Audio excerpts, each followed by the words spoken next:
से लऽ कऽ बुजुर्ग तकके सामान अहाँके मिल जायत।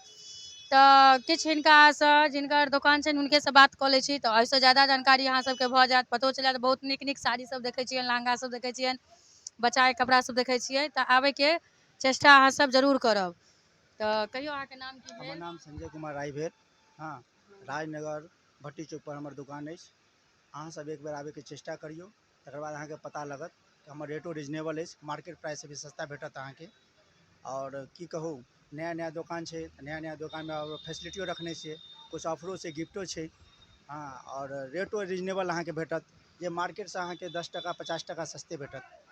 सएह कहब, एबै तकर बादे पता चलत। जेना मार्केटमे 60 रुपैआमे जे सामान बिकै छै, हम 50 रुपैआमे बेचै छी। हाँ, जेनाकि कोठारीके गंजी छै, हम 125 रुपैआमे बेच रहल छी, पूरा मार्केटमे 150 रुपैआ प्राइस छै। सेरा गोल्डके गंजी छै, हमसब 50 में बेचै छी, पूरा मार्केट प्राइस छै अहाँके 60 रुपैआ। तऽ हमर रेट रिजनेबल अछि, पूरा मार्केटसँ रिजनेबल प्राइसमे रखने छी, जे हमरा लए बेसीसँ बेसी ग्राहक जुटै, एहि दुआरेसँ हमर रेट कम अछि। एहि दुआरे प्रचार प्रसार केलथि है, एहि लऽ कऽ जे कि ओरिजिनल चीज बेचै छथि। जएह नीक काज करै छै वएह प्रचार करबै छै, वएह देखाबै छै, जेकि मतलब हमर एहन चीज अछि, किएक तऽ ओरिजिनल चीज यूज करै छथिन आओर बहुत सुविधामे दै छथिन।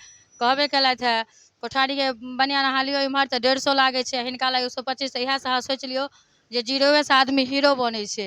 तऽ बनबऽके लेल की छै, तऽ पब्लिकेके छनि जे हिनकर सहारा करथिन, हेल्प करथिन, लेथिन सामान। एहिके तऽ काज लोकके 12 मास 36 दिन होइ छै कपड़ाके, एहन बात नहि छै कि एके महीनाके काज छै।